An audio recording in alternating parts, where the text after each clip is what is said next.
बलरामपुर में जनमन योजना की सड़क की पोल खुली, झाड़ू मारते ही उखड़ा डामर। घटिया निर्माण पर सवाल।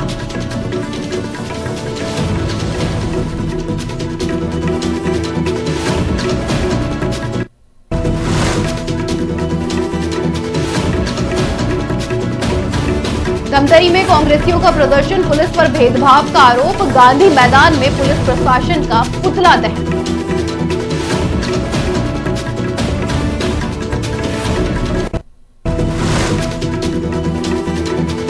संगठन सृजन सम्मेलन में भूपेश बघेल का हमला, ईडी कार्रवाई पर सवाल।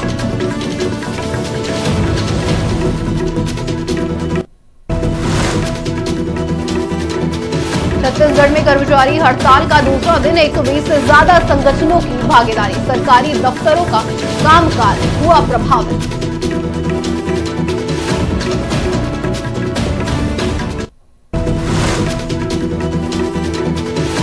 दुर्ग में नकली नोट गिरोह का भांडाफोड़, पति पत्नी रंगे हाथ पकड़े और हुए गिरफ्तार।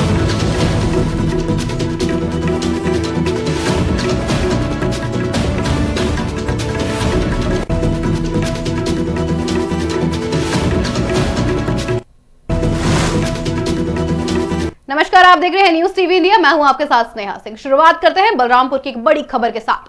बलरामपुर से बड़ी खबर सामने आ रही है। जिले के दहेजवार वन परिक्षेत्र में वन विभाग ने अवैध मिट्टी के उत्खनन और परिवहन पर सख्त कार्रवाई की है। वन विभाग की टीम ने मौके पर छापेमारी कर एक पोकलेन मशीन और 2 हवाई वाहन जब्त कर लिए हैं। जांच में यह भी सामने आया है कि राष्ट्रीय राजमार्ग NH3C 43 के सड़क निर्माण में अवैध रूप से निकाली गई मिट्टी का इस्तेमाल किया जा रहा था। इसके लिए ना तो वन विभाग से कोई अनुमति ली गई थी और न ही परिवहन से जुड़े वैध कागजात मौजूद थे। वन परिक्षेत्र अधिकारी के अनुसार आपको बता दें, नियमों का दरकिनार कर लगभग 6600 घन मीटर क्षेत्र में खुदाई की गई थी। साथ ही बिना खनिज की ढुलाई की जा रही थी लगातार। इस मामले में वन विभाग ने करीब 3 लाख रुपए का जुर्माना लगाने की तैयारी भी की है। फिलहाल मामले की आगे जांच जारी है और दोषियों पर सख्त कार्रवाई की जाएगी। 30/12/2025 को दोपहर में मुखबिर की सूचना के आधार पर पता चला कि हमारे कंपार्टमेंट दहेजवार मतलब बीट दहेजवार कंपार्टमेंट 33 बानवे पड़ता है, वहां पर अवैध रूप से मुरूम का परिवहन किया जा रहा था, जो कि NH के काम में उपयोग हो रहा था। मौके पर पहुंचकर स्टाफ ने जो पतासाजी किया, उससे पता चला कि उनके पास दस्तावेज नहीं थे। इसी तारतम्य में 2 ट्रक और 1 पोकलेन को जब्त किया गया है। किताब जो कराए हैं तो करीबन 6600 मीटर जो मुरूम का परिवहन किया जा चुका है। अब आगे उसकी प्रक्रिया में हम उस पर पेनाल्टी करीबन 2-3 लाख रुपए तक का जुर्माना लगाया जाएगा। अभी इस मामले में हमारे परिचय। प्रधानमंत्री जनमन योजना के तहत आदिवासी अंचलों को विकास की मुख्य धारा से जोड़ने के बड़े बड़े दावे किए जा रहे हैं, लेकिन छत्तीसगढ़ के बलरामपुर जिले से सामने आई ये तस्वीर उन दावों की पोल लगातार खोलती नजर आ रही है। हमारी इन्वेस्टिगेशन टीम पहुंची कुसमी विकासखंड के पहाड़ी कोरवा जनजाति बाहुल्य गांव धनछुरा कोना, जहां करीब आपको बता दें 1,91,25,000 रुपए की लागत से बनाई जा रही सड़क झाड़ू की एक मार में ही उखड़ती नजर आई।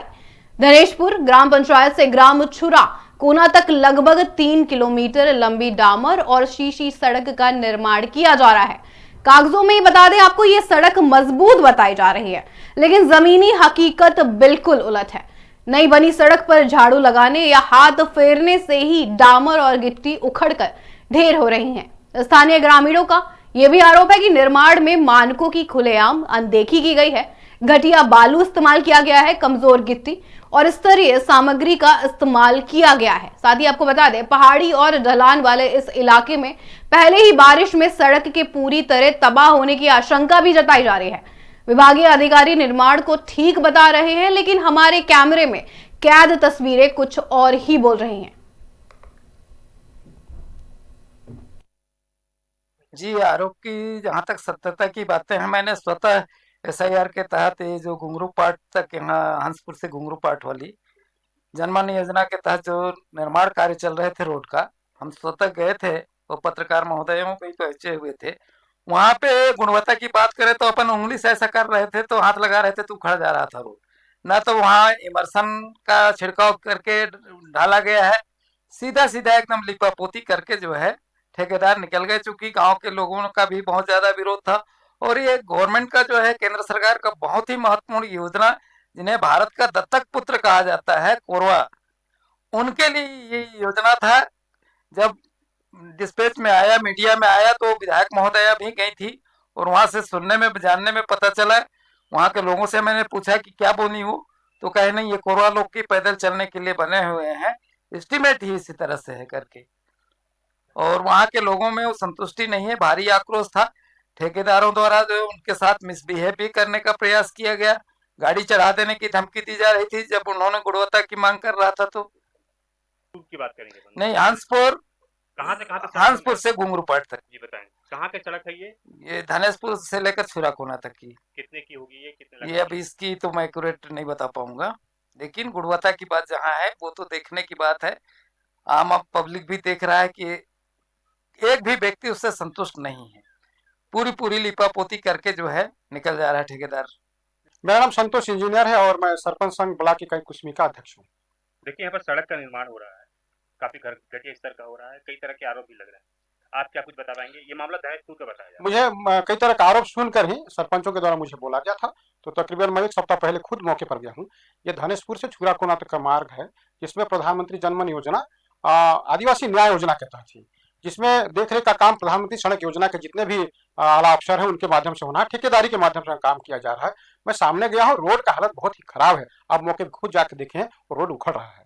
वहाँ के लोग विरोध की कर रहे हैं। फिर भी दूसरी बात है, टेक्निकली बात है, बोल रहा हूँ कि बाहर के ठेकेदार तो यहाँ पर काम कर ही रहे हैं कि इसमें जो डामरीकरण किया जाता है, उसमें जो हॉट प्लांट होता है, कम से कम 50 किलोमीटर के दायरे में उसको होना चाहिए था। ये बाहर से लाते हैं, ठंडी हो जाती है, तो उसकी क्वालिटी कैसे हो जाती है। मैं खुद एक इंजीनियर हूँ, इसलिए मैं टेक्निकल चीज़ों को जानता हूँ। तो बहुत घटिया निर्माण हो रहा है, इससे क्षेत्र के लोग में रोष भी व्याप्त है और स्थानीय जनप्रतिनिधि इसमें उदासीनता है। इसमें मैं साफ साफ कहूंगा कि वह गवर्नमेंट किसी की भी रहे, लेकिन गुणवत्ता विहीन सरकार सड़क बनना तो कहीं से भी माफी योग्य नहीं है। ये जो धनेशपुर छुराकोना का रोड है, ये 3 किलोमीटर की लंबाई पे है और कुछ बीटी का काम चल रहे हैं और सीसी का काम चल रहा है। इसमें कोई अनियमितता नहीं हो रही है। जो निर्धारित मापदंड दिया है उसी के अनुरूप कार्य किया जा रहा है। हमारी गाड़ी उसमें चल रही है, तो कुछ जगह में बीटी उखड़ा हुआ है और बाकी सब सही है। उसको हम लोग जो है काम के अंत में सब सही कर देंगे और पूरा कर लेंगे समय पे। ये मार्च तक पूरा हो जाएगा काम। सर, उसमें आरोप डस्ट तो उपयोग के बारे में जैसे बताए, तो अपन डस्ट का उपयोग नहीं कर रहे हैं। मशीन में आई होगी, जो अजाक्स मशीन होती है, उससे उठाते समय डस्ट की मात्रा आ गई होगी और बाकी निर्धारित गुणवत्ता भी। धमतरी में कांग्रेसियों ने पुलिस पर भेदभाव करने का आरोप लगाया, जिसको लेकर आपको बता दें, कांग्रेसियों ने गांधी मैदान में पुलिस प्रशासन का पुतला फूंक दिया है। इस दौरान पुलिस पुतला को बुझाने के बजाय तमाशबीन बनकर देखती रही। कांग्रेसियों का आरोप है कि धमतरी पुलिस प्रशासन के द्वारा कांग्रेस के विभिन्न जनहित मुद्दों में किए जाने वाले पुतला दहन आंदोलन को शक्ति के साथ दबाया जाता है और उनके पुतलों को छीन लिया जाता है, जबकि सत्ता पक्ष से जुड़े संगठनों के द्वारा पूर्व मुख्यमंत्री भूपेश बघेल, पूर्व उप मुख्यमंत्री टीएस सिंहदेव एवं विपक्ष के संवैधानिक पदों पर आसीन जनप्रतिनिधियों की पुतला दहन आंदोलन में सहयोग प्रदान किया जाता है, जिसको लेकर अब कांग्रेसियों ने पुलिस प्रशासन पक्षपात करने का उन पर आरोप भी लगा दिया है और साथ ही प्रदर्शन भी लगातार कर रहे हैं और पुलिस के खिलाफ नारेबाजी भी की है।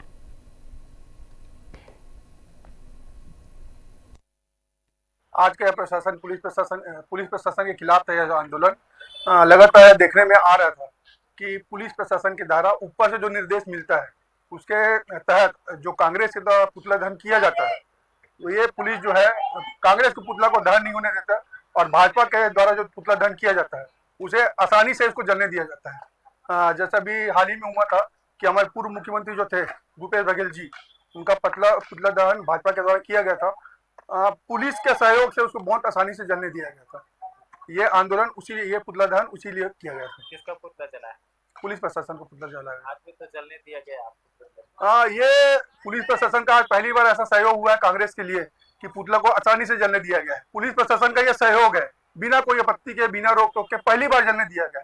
इससे पहले कोई भी पुतला को सही ढंग से जलने नहीं दिया जाता था।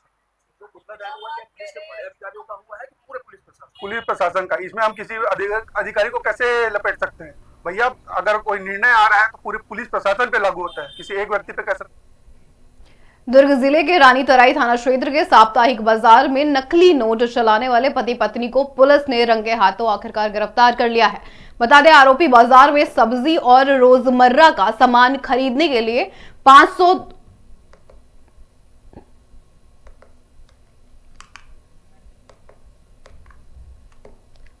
200 और 100 रुपयों के नकली नोटों का इस्तेमाल कर रहे थे। साथ ही आपको बता दें, एसएसपी विजय अग्रवाल ने बताया कि सब्जी विक्रेता ने शिकायत दर्ज कराई थी। जांच में एक 500 रुपए का नोट नकली पाया गया, जिसके बाद पुलिस ने कार्रवाई की। पूछताछ में आरोपियों की पहचान अरुण कुमार तुरंग और उसकी पत्नी राखी तुरंग के रूप में हुई है। पुलिस ने आरोपियों के घर से आपको बता दें 1,70,500 रुपए के नकली नोट बरामद किए हैं। साथ ही कलर प्रिंटर और कागज भी जब्त किए गए हैं। आरोपियों ने कबूल किया है कि वे घर पर ही नकली नोट छापकर बाजारों में चला रहे थे। पुलिस ने मामला दर्ज कर आगे की जांच शुरू कर दी है।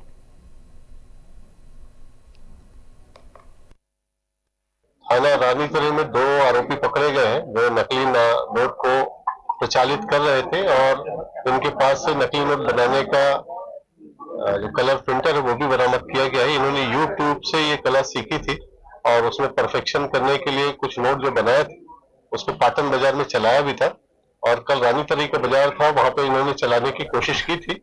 लोगों को प्रथम दृष्टिया ही इस पे शक हुआ था और इनसे मौके से लगभग 5,200 का नोट नकली नोट बरामद हुआ। बाद में जब घर की तलाशी ली तो लगभग 1,70,000 के टोटल नोट बरामद हुए हैं और इसमें बीएनएस के जो संबंधित सेक्शन है वो लगाकर उसमें कार्रवाई की जा रही है। क्या बैकग्राउंड है आरोपियों का? काफी एज वाले दिख रहे हैं, क्या इनके खिलाफ पूर्व में कोई मामला? आरोपी के खिलाफ जो मुख्य आरोपी है उसके खिलाफ पूर्व में चोरी का अपराध कायम है और बाकी ये कर्जे से ग्रस्त थे। उन्होंने काफी सारा पैसा ले रखा था और उसी कारण से उन्होंने यूट्यूब में देखा कि नोट कैसे नकली बनाया जा सकता है, उसी आधार पर उन्होंने ये कार्य किया। नोट की क्वालिटी काफी पुअर है। देखिए, ये जो नोट है ये जेके बॉन्ड पेपर में बनाए गए हैं और उसको छूने से ही और उसके क्रैकल साउंड से ही समझ में आ रहा है कि ये बहुत ही निम्न कोटि के हैं और इसीलिए ये सारे नोटों को अंधेरे के समय चलाने की कोशिश करते थे। और पूर्व में जब इन्होंने नोट चलाया था तो क्या कंप्लेंट आई थी इनके खिलाफ या कोई शिकायत? पहला अटेम्प्ट में इन्होंने बहुत कम नोट ही चलाया था और यदि उस संबंध में शिकायत आती तो उसमें भी पुलिस कार्रवाई करेगी। कितना कर्जा कर रहे हैं? वो इन्वेस्टिगेशन का विषय है। उन्होंने कुछ लोगों के नाम बताए जहां से कर्जा लिए थे। दुर्ग जिले समेत पूरे छत्तीसगढ़ में आज से सरकारी दफ्तर में कामकाज ठप नजर आ रहा है। बता दें, छत्तीसगढ़ कर्मचारी अधिकारी फेडरेशन के आह्वान पर कर्मचारियों ने अपनी 11 सूत्रीय मांगों को लेकर 3 दिवसीय कलम बंद काम बंद हड़ताल शुरू कर दी है। दुर्ग के हिंदी भवन के पास बड़ी संख्या में कर्मचारी और अधिकारी धरने पर बैठे हुए हैं और बता दें, सरकार के खिलाफ लगातार नारेबाजी कर रहे हैं। कर्मचारियों का कहना है कि उनकी मांगे लंबे समय से लंबित हैं, लेकिन सरकार लगातार अनदेखी कर रही है। फेडरेशन की प्रमुख मांगों में लंबित महंगाई भत्ते की बहाली, चुनाव पूर्व वादों को लागू करना है और संविदा और दैनिक वेतन भोगी कर्मचारियों का मानकीकरण और विश्राम आयु पेंशन वर्ष करना शामिल भी है। हड़ताल में आपको बता दें नर्सिंग एसोसिएशन भी शामिल है। हालांकि मरीजों की सुविधा को देखते हुए आधे कर्मचारियों को ड्यूटी पर रखा भी गया है। कर्मचारियों ने चेतावनी दे डाली है कि मांगे नहीं मानी गई तो आंदोलन और तेज किया जाएगा। प्रदेश के 4.5 लाख कर्मचारी कलमबद्ध हड़ताल पर है। उसमें 1,25,000 संविदा से जुड़े कर्मचारी हैं। इनके हितों के साथ न्याय नहीं हो पा रहा है। जब न्याय नहीं हो पा रहा है तो ये आज धरना में देने के लिए उतरे हैं। उस धरने का समर्थन करने के लिए मैं आया हूँ। आप देखेंगे भोपाल में 2,000 से अधिक कर्मचारी हैं। कर्मचारी किसी भी व्यवस्था की रीढ़ की हड्डी होते हैं, कर्मचारियों के साथ वायदा करके सरकार को पूरा न करना ये बहुत ही दुर्भाग्यजनक है। कर्मचारियों की जो मांगे हैं नियमितीकरण की और वेतनमान की, इन सब मांगों का मैं 11 सूत्री मांगे हैं, इन सब मांगों का मैं समर्थन करता हूँ और सरकार से आग्रह करता हूँ कि मोदी गारंटी को फ्लॉप होने जा रही है। मोदी गारंटी तो पूरी तरीके से फ्लॉप हो गई है। अगर कर्मचारियों को हितों को देखना है तो इनके साथ आपको न्याय करना होगा। कलम बंद धरना चल रहा है, मात्र ये हमारी कोई अलग से मांग नहीं है। चुनाव में जो मोदी की गारंटी का जो योजना बनाए थे, जो मैनिफेस्टो बनाए थे भाजपा के द्वारा, वही मांगों को हम पूरा करने की मांग कर रहे हैं। अलग से एक भी मांग नहीं है। लेकिन जैसे ही सत्ता में आए हमारे माननीय मुख्यमंत्री जी इस चीज को भूल गए। अब कर्मचारियों को पूरी तरीके से अनदेखा कर रहे हैं। छोटी छोटी मांगे, समयमान वेतनमान है और जो मामूली वेतन संविदा कर्मचारियों को नियमितीकरण है, 300 दिन की छुट्टी का है, ये सभी छोटी छोटी और समयमान वेतनमान 8 साल, 16 साल, 24 साल, 32 साल इसकी मांग है। ये बिल्कुल पूरा किया जा सकता है। मध्य प्रदेश में लागू हो चुका है, मध्य प्रदेश में 62 से 65 वर्ष लागू हो चुका है, लेकिन यहाँ पर लागू नहीं हो पा रहा है। छोटी सी मांग है। और सबसे बड़ा दुखदाई, केंद्र के समान जैसी महंगाई भत्ता डिक्लेयर होता है तो राज्य शासन को दिया जाना जरूरी है, ये नियम है। लेकिन उसके लिए भी हमको रोड पे बैठना पड़ रहा है। ये छत्तीसगढ़ के 4.5 लाख कर्मचारियों के साथ अन्याय और घोर निंदाजनक कार्य है और स्वास्थ्य विभाग के अधिकारी कर्मचारी बेहद प्रताड़ित हैं। सभी 16,500 कर्मचारी आप लोग को विदित है 3 महीना पहले लगभग 1.5 महीना हड़ताल पे रहे। थाना साहब पूर्ण रवैया चला लेकिन नियमितीकरण नहीं किया गया। छत्तीसगढ़ कर्मचारी अधिकारी फेडरेशन के प्रांतीय आह्वान पर हम लोग आज कलम बंद काम बंद हड़ताल पर हैं 11 सूत्री मांग को लेकर। वो भी मोदी की गारंटी जो कि वर्तमान में हमारे सांसद महोदय है विजय बघेल, उनको जो भी संयोजक है उनके द्वारा किया गया था, उनके द्वारा लागू नहीं किया जा रहा है मोदी के द्वारा। इसी के विरोध में हम लोग ये धरना प्रदर्शन के लिए छत्तीसगढ़ कर्मचारी अधिकारी फेडरेशन के बैनर तले आज 3 दिवसीय निश्चितकालीन हड़ताल पर है। और आगे की रणनीति के लिए हम प्रांतीय आह्वान जो भी तय करेगा उसके लिए हम अनिश्चितकालीन के भी जाने के लिए तैयार है। मैं भानु प्रताप यादव, जिला अध्यक्ष तृतीय वर्ग कर्मचारी संघ एवं मीडिया प्रभारी कर्मचारी अधिकारी फेडरेशन।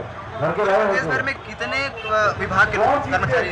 प्रदेश भर में हमारे जितने भी डिपार्टमेंट हैं सभी जगह कलम बंद काम बंद हड़ताल है। यहाँ तक कि हमारे आदरणीय परम आदरणीय कमल वर्मा के नेतृत्व में पूरे डायरेक्टरेट बंद है, मंत्रालय बंद है, वो भी कमल वर्मा के सानिध्य में बंद है। और आगे जो भी रणनीति होगी कमल वर्मा जो भी तय करेंगे उनके आधार पर हम आगे की रणनीति करेंगे। और अनिश्चितकालीन हड़ताल पर जाने के लिए बात है, सरकार बात करते हैं हम। कांग्रेस के संगठन सृजन सम्मेलन में शामिल होने पहुंचे पूर्व मुख्यमंत्री भूपेश बघेल ने केंद्र सरकार और जांच एजेंसियों पर जमकर हमला बोल दिया है। उन्होंने कहा है कि विपक्ष में रहते हुए जिला अध्यक्षों की भूमिका सबसे अहम होती है और कार्यकर्ताओं को एकजुट कर जनता की लड़ाई लड़नी होगी। साथ ही आपको बता दें, ईडी की कार्रवाई पर सवाल उठाते हुए भूपेश बघेल ने यह भी कहा कि शराब घोटाले की राशि करोड़ बताई जा रही है लेकिन सच्चाई साफ नहीं की जा रही है। उनका आरोप है कि ईडी का मकसद अपराध रोकना नहीं है बल्कि विपक्षी नेताओं को खामखा बदनाम करना है। उन्होंने आगे यह भी कहा कि कांग्रेस में कोई गुटबाजी नहीं है और संगठन बनने के बाद सभी एकजुट होकर काम करते हैं। भूपेश बघेल ने केंद्र सरकार पर संघीय ढांचे को कमजोर करने का आरोप लगाया है और कहा है कि ग्राम सभाओं की ताकत छीनी जा रही है और फैसले केंद्र में सिमटते जा रहे हैं।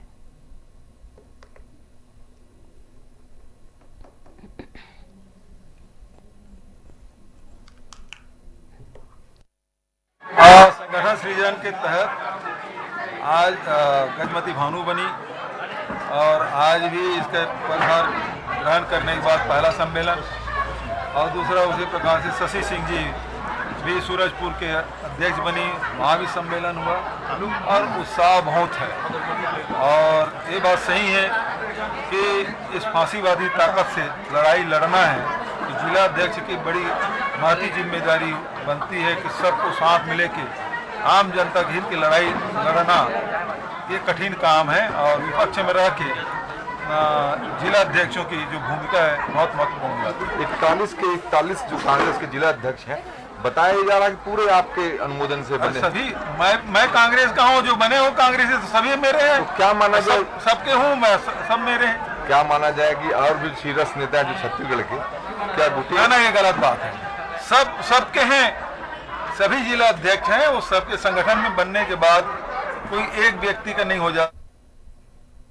जांजगीर चांपा जिले में पराली जलाने की घटनाएं एक बार फिर चिंता का विषय बन गई हैं। बता दें, धान की कटाई के बाद कई किसान खेतों में बचे पेरा को आग के हवाले कर रहे हैं। साथ ही आपको बता दें, जबकि शासन ने पराली जलाने पर साफ तौर पर प्रतिबंध लगाया है, इसके बावजूद नियमों की खुलेआम अनदेखी हो रही है।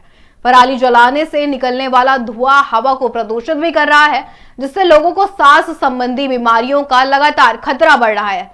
इतना ही नहीं, इसमें मिट्टी की क्षमता भी घटती है, जिसका असर आने वाली फसलों पर पड़ भी सकता है। स्थानीय लोगों का साफ कहना है कि कई बार आग बेकाबू होकर आसपास के खेतों और घरों तक पहुंच जाती है, जिससे जान माल का खतरा बना रहता है। विशेषज्ञों की माने तो पराली का उपयोग खाद्य, पशु आहार या जैविक ईंधन के रूप में किया जा सकता है। अब सवाल यह है कि प्रशासन कब सख्ती दिखाएगा और किसानों को जागरूक करेगा।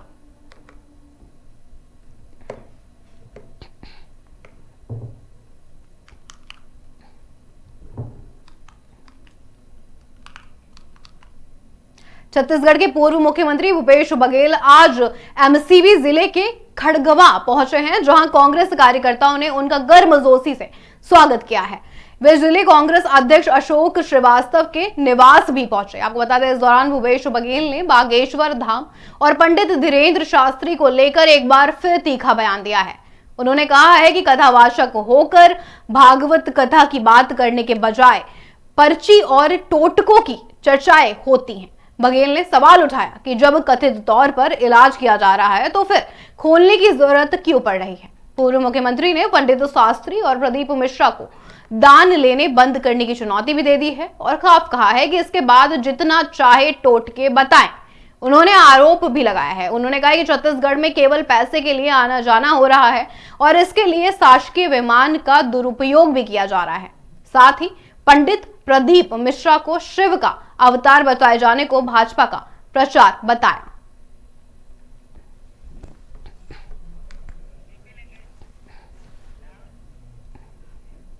छत्तीसगढ़ कर्मचारी अधिकारी फेडरेशन की 3 दिवसीय हड़ताल का आज दूसरा दिन है। मोदी की गारंटी पूरी न होने से नाराज कर्मचारी सरकार के खिलाफ सड़कों पर उतर आए हैं। 29 से 31 दिसंबर तक चल रहे इस आंदोलन में प्रदेश के 120 से अधिक संगठनों से जुड़े कर्मचारी शामिल भी हैं। हड़ताल के चलते स्कूल, कृषि विभाग, लोक निर्माण विभाग सहित कई कार्यालयों में कामकाज प्रभावित रहा। कर्मचारियों का कहना है कि विधानसभा चुनाव से पहले उनकी मांग पूरी करने का वादा किया गया था, लेकिन अब तक कोई ठोस कार्रवाई नहीं हुई है। वहीं भारतीय कम्युनिस्ट पार्टी ने आंदोलन का समर्थन करते हुए मांगों को जायज बताया है और सरकार से जल्द समाधान की अपील भी की है।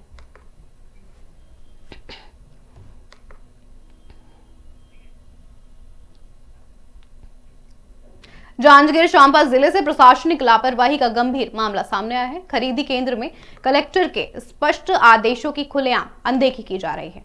यहां हजारों कट्टी सरकारी थान बिना डनीज के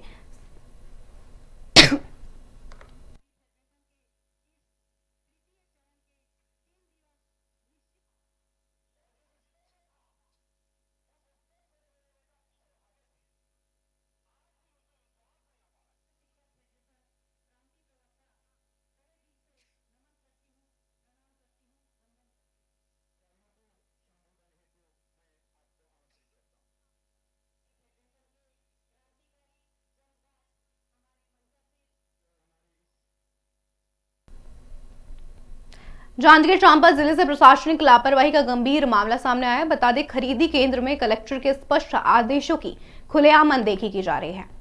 यहां हजारों कट्टी सरकारी धान बिना ड्रेनेज के सीधे जमीन पर रखा गया है। नियमों के अनुसार धान के नीचे ड्रेनेज बिछाना अनिवार्य है ताकि थान करीब ना हो। साथ ही आप बता दें, लेकिन मौके पर ड्रेनेज नदारद है।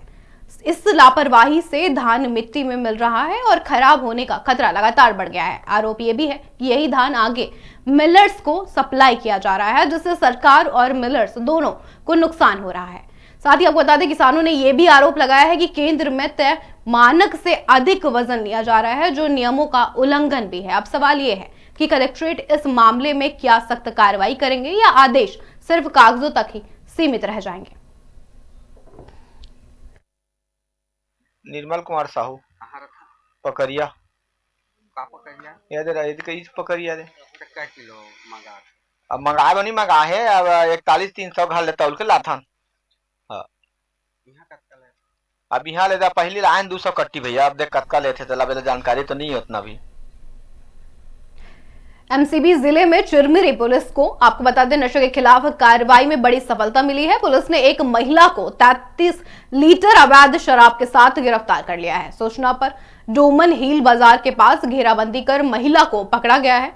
तलाशी में झोले से 33 पाउच शराब बरामद हुई है। पुलिस ने आबकारी एक्ट के तहत मामला भी दर्ज कर आरोपी महिला को जेल भी भेज दिया है।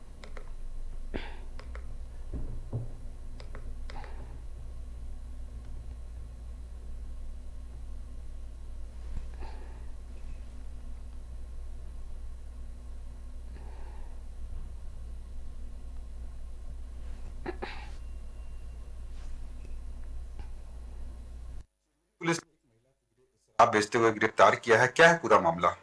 मुखबिर से सूचना प्राप्त हुई है कि डोमन बाजार में प्रेमा सिंह नाम की एक महिला है और पति भैयालाल के द्वारा लगातार शराब बिक्री किया जा रहा है। पूर्व में इसके बाद पति को भी 25 लीटर शराब में भेजा गया है। अभी सूचना के आधार पर छापामारी की गई, जिसमें 33 लीटर शराब एक झोला में रख के प्लास्टिक की थैली में रखा हुआ था, जिसे जब्त करके धारा 34(2) आबकारी एक्ट के तहत अपराध कायम किया गया है। अपराध क्रमांक 375/25 धारा 34(2) में इसको रिमांड पर भेजा गया। तो महिला से पूछताछ में क्या जानकारी आई? महिला से पूछताछ में शराब बिक्री करती है और किसी के द्वारा पहुंचाना बताती है, लेकिन नाम नहीं बता। इस बुलेटिन में इतना ही। मुझे दीजिए इजाजत। नमस्कार।